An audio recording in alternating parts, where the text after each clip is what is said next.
Welcome back to Beyond the Ordinary. Today we are diving into one of the most brutal billion-dollar science experiments on planet Earth. Imagine strapping yourself into a car, driving 40 miles per hour, and intentionally crashing it into a brick wall. Now imagine surviving that and doing it again 60 times in a single afternoon. To the rest of the world, American football looks like pure chaos. But behind the violence is a terrifying industry of human engineering. We are looking at the bizarre science, the extreme diets, and the sci-fi technology used to build the modern NFL monster. Let's get into it. You cannot build a tank out of salad.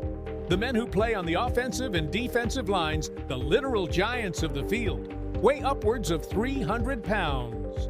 To maintain that mass while sprinting and violently crashing into other humans, they don't just eat. They consume calories on an industrial scale. We are talking up to 8,000 calories a day. That is the equivalent of eating 15 Big Macs every single day.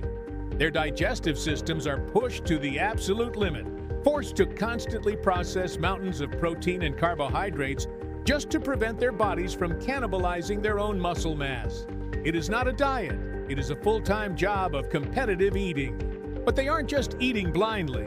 When millions of dollars are on the line, NFL teams don't guess. They engineer.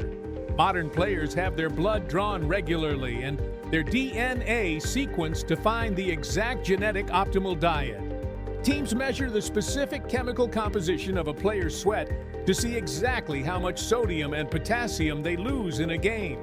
They don't drink generic sports drinks. They drink chemically personalized formulas, engineered specifically for their unique biology.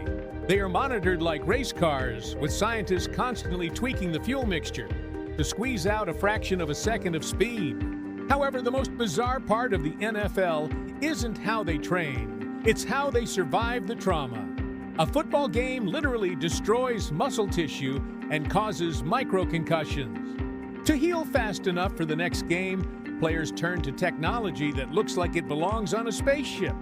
They step into cryotherapy chambers, subjecting their bodies to temperatures of minus 200 degrees Fahrenheit, minus 130 Celsius, to shock the nervous system and force inflammation out of the joints.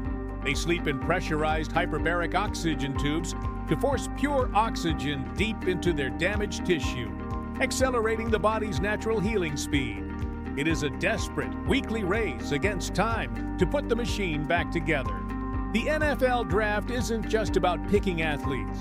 It's about selecting individuals willing to subject their bodies to one of the most extreme physical and biological experiments on Earth. The fame and the money are astronomical, but the price they pay with their own biology is something few people will ever understand. Do you think the millions of dollars are worth this level of physical destruction? Let me know in the comments below. And if you enjoyed this dive into the bizarre side of America, make sure to hit that subscribe button. I'll see you in the next episode of Beyond the Ordinary.